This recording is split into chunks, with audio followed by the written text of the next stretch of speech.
अच्छा, बारातों बहुत है। बारात, एक लड़का का घर यहाँ से जहाँ शादी उसकी होने वाली थी, लड़की का घर 1 किलोमीटर की दूरी थी, 1 किलोमीटर की दूरी। ये लड़का बारात के लिए 60 गो स्कॉर्पियो किया था, और जब गाड़ी खड़ी हुई तो लड़की का घर पार कर गया। जाओगे कहाँ बारात लेकर के? अरे पूरे एरिया घूमो। ये अपना पैसा नहीं ना है, ये पैसा जो स्कॉर्पियो किया है ये अपने पैसे का स्कॉर्पियो नहीं किया है, ये लड़की वाले से जो 3 लाख 2 लाख रुपए लिया है ये उसके पैसे का स्कॉर्पियो। अल्लाह को नहीं जवाब देना है, अल्लाह नहीं पूछेगा, अल्लाह पूछेगा। फरिश्ते इतने झाड़ू मारेंगे सर का बाल उड़ा देगा। मुसलमानों डरो, ये जहेज मजहब इस्लाम में नहीं है।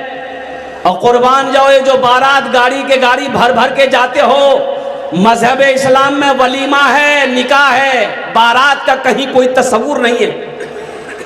बारात किस बला का नाम है, मजहब इस्लाम में है ही नहीं है बारात। लड़की पसंद है, 2-4 आदमी जाओ, निकाह करो, लड़की का हाथ पकड़ो, घर लेकर आओ, वलीमा करो। वलीमा करना नबी की सुन्नत है, चाहे वो एक बकरी का बच्चा ही क्यों ना हो, चाहे वो एक बकरी हो, ज़िबा करो, लोगों को खाना खिलाओ। हम कहते हैं बहुत शौक है लोगों को खाना खिलाने का, तो बेटी वाला क्या कहा लेके जा रहा है?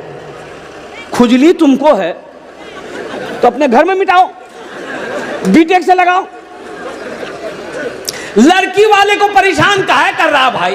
तुम 100 आदमी को मत खिलाओ, 1000 को मत खिलाओ, हम कहते पूरे अररिया वाले को खिलाओ, अपने घर में खिलाओ, पसीना हेड हो जाएगा।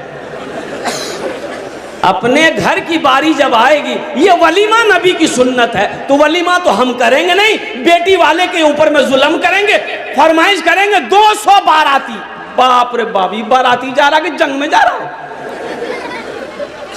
अच्छा देखिएगा, बारात में जाने वाले लोग, कितना लोग ऐसा है कि दोपहर में बारात निकलेगी तो सुबह नाश्ता नहीं करेगा। बोले कहने हो, बोले मर्द यहाँ खाए ले तो वहाँ की है। कितना बड़का पेटुआ रे बाप। अच्छा, एक एक आदमी हाजमा का टेबलेट लेके जाता है पॉकेट में।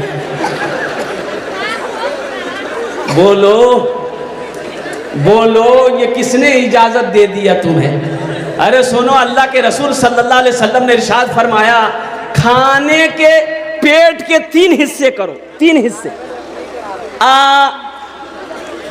पेट का प्रॉब्लम था, गए अपोलो हॉस्पिटल, कलकत्ता में अपोलो हॉस्पिटल, दिल्ली में भी, चेन्नई में भी है, मुंबई में भी है, बड़ा हॉस्पिटल है, बड़ा बड़ा डॉक्टर महेश गोइंका, बड़ा डॉक्टर, पेट का 1 नंबर का डॉक्टर है हिंदुस्तान के अंदर में।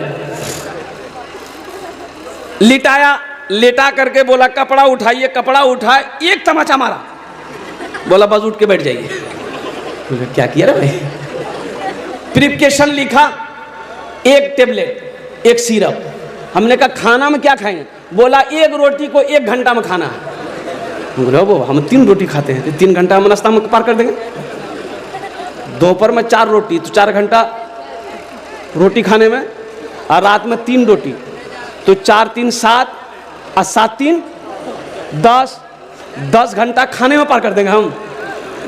तो पता ये चला, डॉक्टर का कहना ये था कि 1 रोटी को 1 घंटे में इसलिए खाना है, छोटा छोटा लुकमा खाइएगा, अच्छे से चबा के खाइएगा, ताकि वो खाना पेट में हजम हो जाए। हमने कहा कि डॉक्टर साहब, ये बात आप अभी बता रहे हैं, ये बात तो हमारे नबी जनाबे मोहम्मदुर रसूलुल्लाह सल्लल्लाहु अलैहि वसल्लम ने 1450 साल पहले बता दिया। खाने पेट के 3 हिस्से करो, 1 हिस्सा खाना, 1 हिस्सा पानी, 1 हिस्सा हवा के लिए छोड़ो। यहां तो तीनों हिस्सा फुल, पानी कहां? बोले यहां तक। बोलो वो डॉक्टर की यहां दौड़ेगा कि नहीं दौड़ेगा? सुन्नते मुस्तफा को छोड़ोगे तो नुकसान होगा।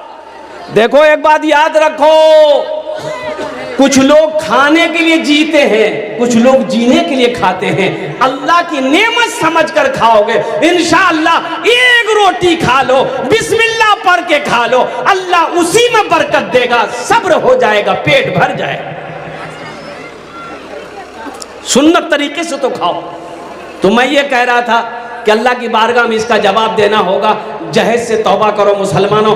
ये जहेज मजहब इस्लाम में इसकी कोई भी जगह नहीं है, कोई इजाज़त नहीं है। अगर जहेज का लेना जायज़ होता तो सबसे पहले हम लोग लेते कि तुम्हें लोग नहीं छोड़ देते।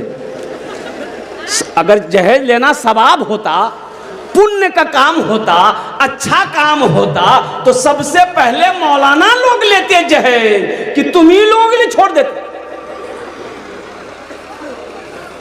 किसी शायर ने कहा है, अगर आपकी इजाजत हो तो सुना दूं, तकलीफ नहीं मानिएगा, तकलीफ नहीं मानिएगा। मालो जर के असीर लगते हो, मालो जर के असीर लगते हो, बाखुदा बेज़मीर लगते हो, मांगते हो जहेज शादी में, मांगते हो जहेज शादी में, खानदानी फकीर लगते हो, खानदानी फकीर लगते हो, खानदानी फकीर लगते हो। जहेज ना लो। एक बात याद रखो, आमिना के लाल मेरे पैगंबर, हम सब के पैगंबर जनाब मोहम्मद रसूलुल्लाह, सारे लोग बोलो सल्लल्लाहु अलैहि वसल्लम ने इरशाद फरमाया, लोग चार बातों को बुनियाद पर निकाह करते हैं। कोई हसब नसब देखता, खानदान कैसा है, कोई हुस्न जमाल देखता, खूबसूरती कैसी है, लड़की ब्यूटीफुल है कि नहीं। अच्छा एक बात मेरी समझ में नहीं आ रही है, जिसको देखिए उसको ब्यूटीफुल लड़की चाहिए। लड़का चाहे तवा का तल्ली हो, खपड़ी का तल्ली हो, उससे भी पूछिएगा ना रे ब्याह करवे, बोले करवेगी, बोला बीवी, बोला ब्यूटीफुल। तो अपने तो ब्यूटीफुल नहीं है, लेकिन लड़की चाहिए ब्यूटीफुल। ये बताओ अगर सब ब्यूटीफुल से करेगा तो ये सांवली लड़की कहाँ जाएगी, काली लड़की कहाँ जाएगी। और कुर्बान जाओ नौजवानों, छांटो मत। अल्लाह के रसूल ने इरशाद फरमाया, कोई हुस्न जमाल को देखता है, कोई खूबसूरती देखता है, कोई माल देखता है, पैसा वाला है कि नहीं है, कोठी वाला है कि नहीं है, जमीन वाला है कि नहीं है, कोई जायदाद देखता है, कोई खानदान देखता है। तुम दीनदारी देखो, जिस घर के अंदर में दीनदारी हो उस घर में रिश्ता करो। जिस लड़के के अंदर में दीनदारी हो उस लड़के को दामाद बनाओ, जिस लड़की के अंदर में दीनदारी हो उस लड़की को बहू बनाओ। दीनदारी को तरजीह दो। यहां तो इसको तरजीह देते हैं लोग। बोले बात सही कि गलत है, बोलिए। जमीन कितना है, जमीन कितनी है ये देखो, कोठी है कि नहीं है देखो, बिल्डिंग है कि ये नहीं देखो। कुर्बान जाओ, चाहे लड़का कुछ भी करे, चाहे लड़का बोतल वाला क्यों ना हो, और कुर्बान जाइए। बोले नहीं लड़का ही रोज है, बोले लड़का ही रोज है, खड़ा भाग पेशाब करिए, लड़का ही रोज है।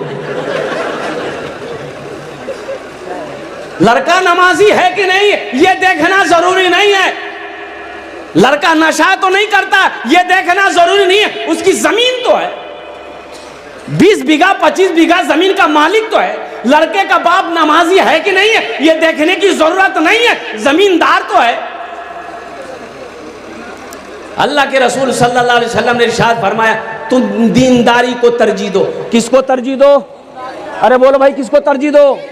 दीनदारी को। जिस घर के अंदर में दीनदारी होगा, एक बात याद रखो, लड़का अगर नमाजी है इंशाअल्लाह तुम्हारी बेटी का हाथ पकड़ेगा, तुम्हारी बेटी से अगर वो निकाह करेगा इंशाअल्लाह उसे निभा देगा। इसलिए कि उसके दिल में अल्लाह अल्लाह के रसूल का खौफ है, डर है, आखिरत का खौफ होगा, दीन की मोहब्बत होगी, वो रिश्ते को रिश्ता समझेगा, वो निभा देगा। और जिस लड़के के अंदर में दीनदारी ना हो, अल्लाह अल्लाह के रसूल की मोहब्बत ना हो, डर ना हो, कुर्बान जाओ, वो कुछ भी कर सकता। एक लड़का ऐसे ही छांट रहा था, लोग दिखा दे हैकराज कर वह रे, बोला नहीं का है, बोले इसका नाक टेढ़ा हटाई, इससे लड़की से करोगे नहीं ये लड़की सांवली है। अच्छा हे लड़की से करोगे, बोले नहीं लड़की काली है। अच्छा सबको छांटे, कुछ ना कुछ ऐब निकाले, निकालते निकालते उम्र 40 साल हो गई। कितनी उम्र हो गई? तो उसका बोह नहीं बोला कि अब तुम्हारी शादी नहीं होगी, बोले का है, बोला अब बूढ़ा हो गया, अब तुमसे शादी कौन करेगा। ये नौजवान बोला कि अपने बहुने से कैसा कीजिए, अब हम लड़की नहीं देखेंगे, आप देखिए, आप जो लड़की देख लीजिएगा हम निकाह कर लेंगे। इसका बहुने बोला कि अच्छा ठीक है, हम तुम्हारी शादी करवाते हैं। ये काली लड़की को देखा, बात चल गई, लड़का हकीकत में लड़की को नहीं देखा, बारात गई, निकाह करके लड़की को घर लेके आया लड़का, रात में बीवी के करीब गया, बीवी घूंघट उठा के जो सलाम की, लड़का वहीं बेहोश हो गया। तो बीवी सोच रही कौन कोई बीमारी छिड़ गई हो, पानी का गिलास था वहीं मुंह पे छींटा मारी, बोले अरे हम कुछ पूछने वाले थे, आप पहले बेहोश हो गए। ये लड़का आंख खोला, बोला कि जो पूछना जल्दी पूछो, नहीं तो फिर हम बेहोश हो जाएंगे। ये लड़की पूछी कि ये बताइए, हम तो यहाँ नई नई आए हैं, ये बताइए किससे पर्दा करना, किससे पर्दा नहीं करना है, आप मेरे शौहर हैं, हमको बता दीजिए। तो लड़का बोला कि सुनो, तुम किसी से पर्दा करो या ना करो, लेकिन हमसे जरूर पर्दा करना। फिर लड़का बेहोश हो गया। सिर्फ ब्यूटीफुल ना देखो, खूबसूरती को ना देखो, सीरत देखो, सीरत। क्या देखना है? सीरत। सूरत कब तक है? जब तक जवानी है सूरत है, खूबसूरती है। जवानी ढल गई, खूबसूरती खत्म है। लेकिन सीरत आज भी है, कल भी है, मौत की सुबह तक सीरत कायम रहेगी। मरने के बाद भी सीरत बाकी रहती है। आदमी मर जाता है, मरने के बाद भी लोग उसका तज़किरा करते हैं। आदमी कहता नहीं, ओ आदमी बहुत अच्छा चला, आदमी बहुत अच्छा, उसकी सीरत कह रही है वो आदमी बड़ा अच्छा था, अखलाक बड़ा अच्छा था, किरदार बड़ा अच्छा था। इसलिए नौजवानों, सिर्फ सूरत को ना देखो, सीरत को देखो। आज जहां सीरत सूरत दोनों मिल जाए, अल्हम्दुलिल्लाह सुम्मा अल्हम्दुलिल्लाह। तो इसलिए रिश्तेदारी करना है, 4 चीज़ों पर लोग निस्बत पर, बातों पर निकाह करते हैं। तुम दीनदारी को तरजीह देना और तौबा करोगे इंशाअल्लाह। नौजवानों से खासकर कहना चाहता हूँ, मेरे बच्चों तौबा करो कि ना जहेज लेंगे ना जहेज देंगे। कितने लोग तैयार, हाथ उठाओ इंशाअल्लाह। ना लेंगे ना देंगे इंशाअल्लाह। आज जो ले लिए हैं वापस नहीं होगा। ऐ दुनिया वालों छोड़ दो, ऐ दुनिया वालों छोड़ दो आदत जहेज की, अच्छी नहीं है रीत रिवायत जहेज की।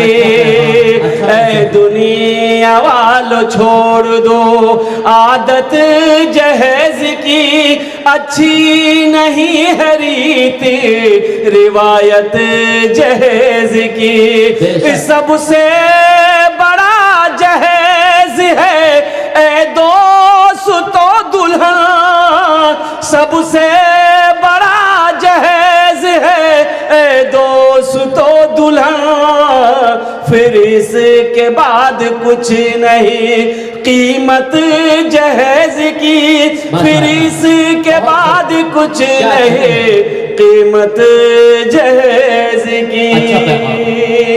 इसलिए जहेज मांग कर नहीं लेना है, और कोई अपनी मर्जी से दे फिर भी नहीं लेना है, मना कर दो। इसलिए कि इस पैसे में बरकत नहीं है। जहेज के पैसे में बरकत, जोर से बोलो, इसलिए कि आपने किसी जहेज लेने वाले को अमीर होते देखा कभी? सूद के पैसों में बरकत नहीं है, रिश्वत के पैसों में बरकत नहीं है, झूठ के पैसों में बरकत नहीं है, जुआ के पैसों में बरकत नहीं है, लॉटरी के पैसे में बरकत नहीं है। इसलिए मजहब इस्लाम मेरा कहता है कि ना रिश्वत लो ना रिश्वत दो, और कुर्बान जाओ, ना सूद खाओ ना किसी को खिलाओ। ये पैसा इसलिए मौत बरहक है, मरना है, अल्लाह के सामने हाजिर होना है।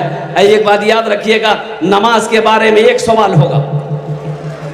नमाज के बारे में क्या सवाल होगा बोलो? एक सवाल होगा, नमाज क्यों नहीं पढ़े? अल्लाह पूछेगा नमाज क्यों नहीं पढ़े। रोजा के बारे में एक सवाल होगा, रोजा क्यों नहीं रखे। हज के बारे में एक सवाल हो गया, मैंने तुम्हें दौलत दिया, हज क्यों नहीं किए। लेकिन मुसलमानों, तुम्हें मालूम होना चाहिए, पैसा के बारे में, माल के बारे में अल्लाह 2 सवाल करेगा। पहला सवाल करेगा ये पैसा